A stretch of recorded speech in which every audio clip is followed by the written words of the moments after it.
Hi, and welcome to Click with JFCS of Greater Philadelphia. My name is Sarah Waxman, and I am a Family Life Education Associate and Clinical Social Worker at the agency.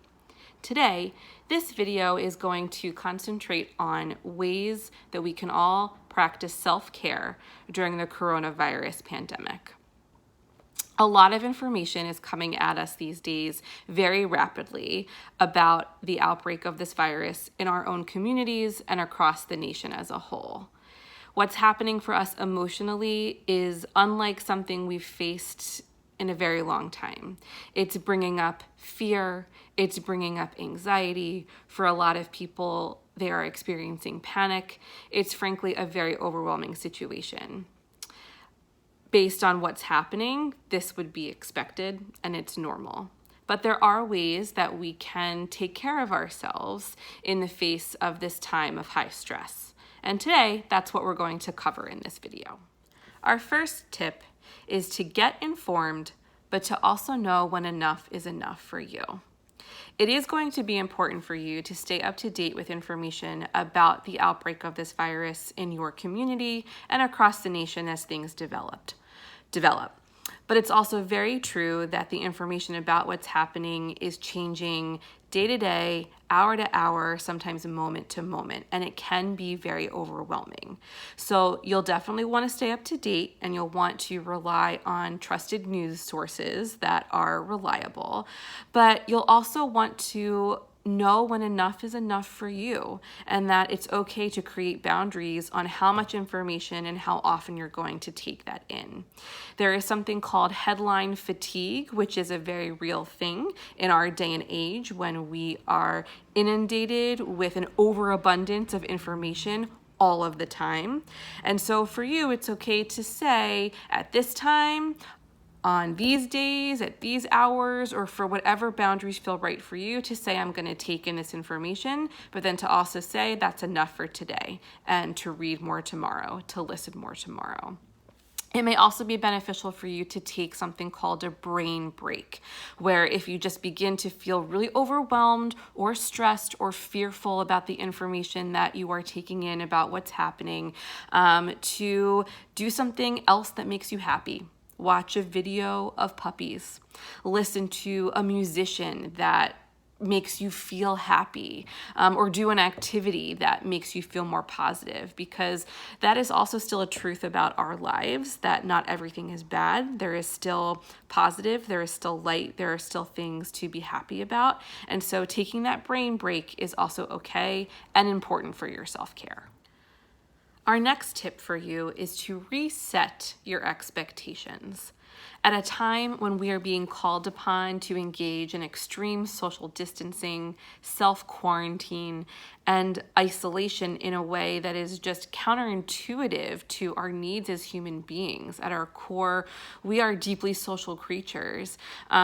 We are being presented with very hard challenges to our needs, and a big change pretty immediately, almost overnight for a lot of people, to our day-to-day lives. But if there is a way that you can wrap your mind around what this is going to mean for the foreseeable future and reset your expectations on what that's going to mean for your day-to-day life, it can bring down some of that heightened anxiety and stress that you may be feeling around it.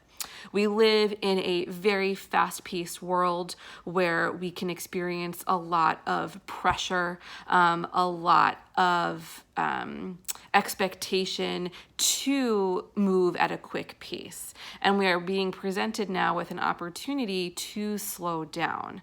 And so you might think about what it might mean for you and your loved ones to embrace what it means to slow down at this time. And that brings us to our next tip, which would be to try to reframe as much as you can and look for the silver linings in this situation. This opportunity to embrace slowing down does not have to be a bad thing. It can be a really positive thing for all of us. There are a lot of positive things that are coming out of how the world and communities and people are responding to each other and to what this situation is presenting for all of us. which highlights a really wonderful thing about our fellow men and our fellow neighbors and our community. There may be opportunities now for you to engage in things at home that you didn't have time to before, to push into strengthening relationships with people that you live with in your house, that you may feel like are passing ships in the night when we have normal day-to-day pace of life, that you can now really take the time to focus on and spend quality time with. Yes, there are challenges to this whole situation, but there may be some silver linings that you can find as we move forward through this. So look for them when you can. Our next tip is to connect with loved ones.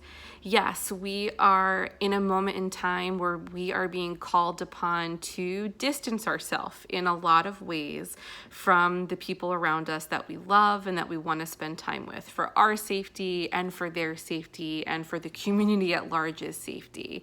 But we also live in a time and an era where there are opportunities to still connect with one another through virtual fields, through the phone, through lots of creative avenues where we can still connect and socialize, albeit not in person in the way that we would like to, albeit not with a hug in the way that we would like to and might feel intuitive for us.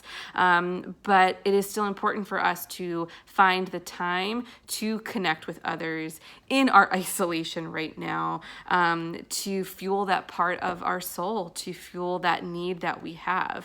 And it's going to help a lot of people and help yourself along the way.